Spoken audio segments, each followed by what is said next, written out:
The opinions voiced in this material are for general information only and are not intended to provide specific advice or recommendations. To determine which investments may be appropriate for you, consult with your financial advisor.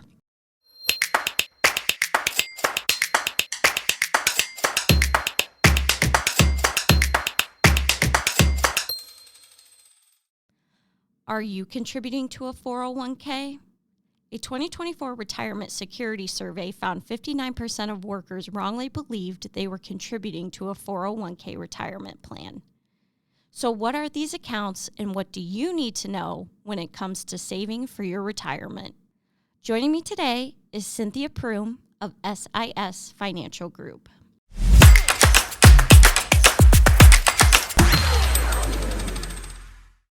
So my first question for you is, for someone who's new to investing, can you explain what a 401k is and how it works? Sure, I would be happy to. So a 401k is a type of retirement plan that employers offer employees to contribute a portion of their salary pre-tax, so on a tax-deferred basis, with the potential of employers matching the percentage of their salary up to a certain percentage, usually like 3 or 4% is a real common matching percentage that employers will contribute. Okay. And I think a common misconception or confusion, according to this retirement security survey, it found that 59% of workers wrongly believed they were contributing to a 401k retirement plan. Now, that could be due to a communication error or something like that, but I think a lot of people think that they're automatically enrolled in their 401k plan when they start a company, but that's not really the case, is it?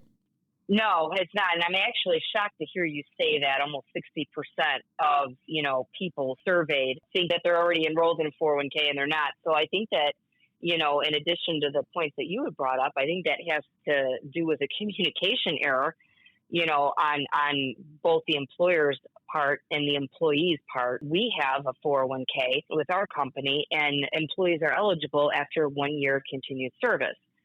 So I think the employer needs to communicate that to a new employee so that they understand, what to expect and what not to expect. And then also on the employee's part, if they have a question about that, they should ask their employer, like, hey, do you have, a retirement plan? When am I eligible for that? Is there a matching contribution by the employer? So I think, you don't know what you don't know. So you need to ask, and the employer can't assume that, the employee would know these things first, getting started. Yeah, that responsibility definitely kind of falls on both parties. I feel so, yes. Yeah, I agree. I guess I get maybe if you're like brand new to this job or it's your first job right out of school or something, it can be easy to assume like, oh, this is just a benefit that comes with it and I'm automatically placed into it. But you need to actually go as the employee and enroll yourself and figure out how much you want to contribute. Absolutely. That is not something that is done automatically. And you are in control of how much, how little or how much you want to set aside for your retirement. That's not something that anybody decides for you other than yourself. How much should someone contribute to their 401k if they're just starting out, maybe if they're young? Yeah. So, again, another great question. And I feel like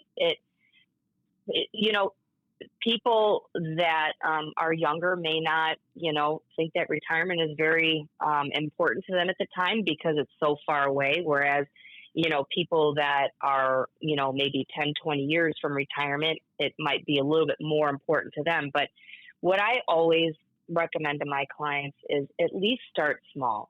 And if you can, at least contribute what your employer will match, because that's free money. Your employer will only match if you are contributing. So, for example, if I decide that I don't want to contribute anything to my 401k, then my employer isn't going to match. But if my employer will match a maximum of 4%, and I contribute 3%, well, then they're only going to match the 3%. So they will match whatever I am contributing up to that maximum percentage. So again, that is free money. That's like giving yourself a raise by taking advantage of that employer match. And another thing that I like to recommend to my clients is most of us hopefully get an annual raise. And we are used to paying our bills on our current salary. So when you get that raise of 3, 4, 5%, take that and put that in your 401k because you're not used to getting it anyway, or at least even split the percentage. If you're getting, if you get a 6% raise, keep 3%, but put the other 3% away for retirement because we're used to surviving or living off of our current income. And when those raises come in, or even like profit sharing, if a company has profit sharing, if out of sight, out of mind. So if you're not used to, having that additional salary, put it aside for retirement. Yeah, because your future self is definitely going to thank you. Absolutely. And piggybacking off what you just said, retirement is the longest period of unemployment that we're going to experience in our lives. When we retire, we're not getting our wages anymore. We're going on to Social Security.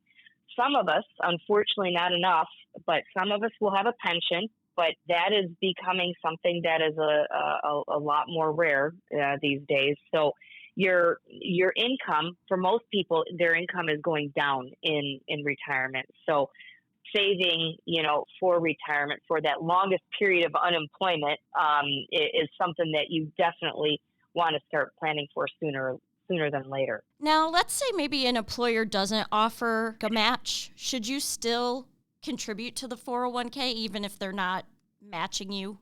Yes, I do feel that is something that there are some employers that, decide not to match. And I feel that is something that you should still take upon yourself to do because there is a such thing called a Rule of 72, and that is the amount of time that it takes for you to, double your money. So with the dollar cost averaging of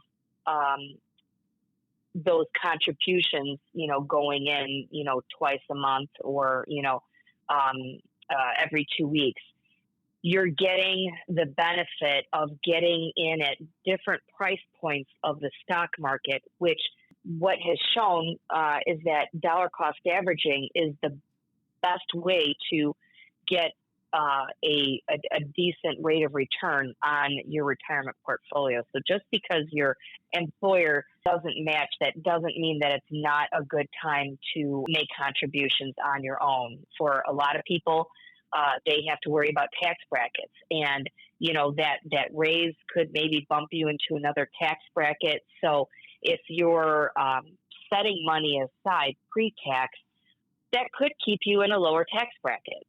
Oh, so there's tax advantages too. Absolutely. Yeah, I was working a job once and I didn't realize that they didn't match, which is my fault for not reading my benefits closely, but I was still surprised at how much I was able to save while I was there, even without them matching. And I guess it's kind of nice that I didn't know, because maybe if I did know they didn't match, I could have seen myself in my younger days being like, then I'm not going to worry about it either. But I ended up accumulating like $3,000 to $4,000. I didn't work there for, I don't think, more than a year, but yeah, it was crazy to kind of be like, wow, look at how much I was able to save in that amount of time, like I'm glad that I did it, even though they didn't match. I was still able to benefit. Absolutely. And what helped you is, that dollar cost averaging, like I was saying, getting in at different price points of the market. And, you may not have known it in the beginning, but it was a nice surprise when, you found out that you gathered, $3,000-$4,000, within a year's time. When changing jobs, do you think it's better to roll over an old 401k into the new employer's plan, an IRA, or leave it where it is? I would definitely not leave it where it is, because your former employer is no longer contributing, and the old saying, out of sight, out of mind. there's nobody managing that portfolio, your 401k, your old 401k. So I would definitely not leave it where it's at. So that leaves you with two other options, either rolling it into your new employer's 401k or an IRA. What I always recommend to my clients is I always recommend them to roll it into an IRA and not into the new 401k, because typically a 401k is going to give you a couple of different options, 3-4 options, a conservative option, a moderate option, a moderate aggressive option, and an aggressive option. So you have 4 different buckets that you can put invest your money in. Whereas with an IRA, the sky's the limit. If you want to have all equity, or have cash equivalents or bonds, or if you want to have target funds in there, the sky's the limit. So you're able to kind of create a portfolio of your own, or you could hire a financial advisor to manage that for you. But I always recommend roll those old 401ks into an IRA, because you just have a lot more options. And who doesn't want more options? Exactly. Plus, you can probably maximize your savings doing that, Absolutely. Right? Absolutely. What options do people have who maybe are entrepreneurs or work for a small business that maybe doesn't offer a 401k plan? So that's another great question. And, those individuals that, have small businesses or sole proprietors shouldn't forget about, their retirement either. And I feel like some do, but there's a lot of great options for self-employed, like a solo 401k or a SEP IRA, or even a simple IRA, or even just a plain IRA. They all have different tax advantages and different rules and regulations. So you have to figure out which one is best for you. There's definitely lots of great options out there for you, and lots of great companies that will help you figure out which option is best for you, and could even help you manage that plan. The biggest mistake is not saving or planning for your retirement. Yeah.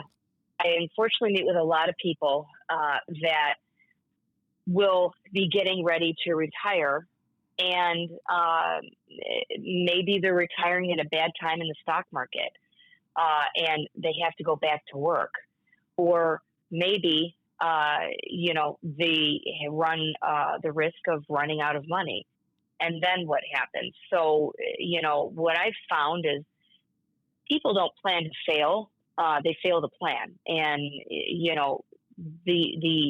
the younger that you are, that you put a plan together, yes, you might have to revise that plan as time goes on, but just have a plan, and stick to it.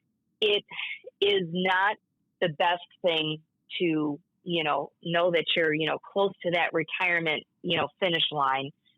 And then, you look at your portfolio and see that it's not going to be able to sustain, and, you have to go back to work. That's not something that, people want to deal with. So, they want to be able to enjoy the fruits of their labor and what they worked hard for. So definitely get a plan together. If you need help putting a plan together, even if it's something as simple as a budget, talk to a professional. There's a lot of people out there that would be more than happy to help you. Yeah, you're not alone in that, and there's no shame in that. Absolutely not. I know myself when, I was younger in my 20s, which seems like it was a long time ago, but health insurance, 401k, that wasn't important to me.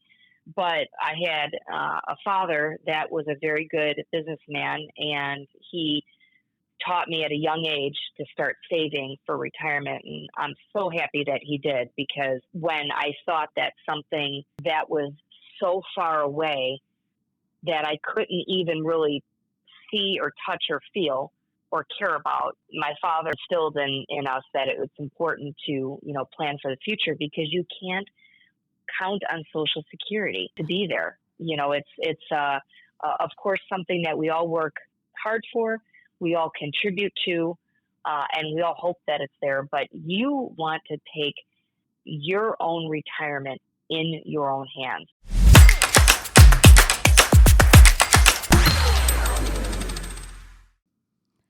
All right, that does it for this edition of Not Your Father's 2 Cents. Sources used in this episode will be linked in the description. If you like the show, please let us know. Give us a comment, like, share with your friends and family so we can continue to keep making these episodes for you. Thank you so much for listening, and I'll meet you back here next week.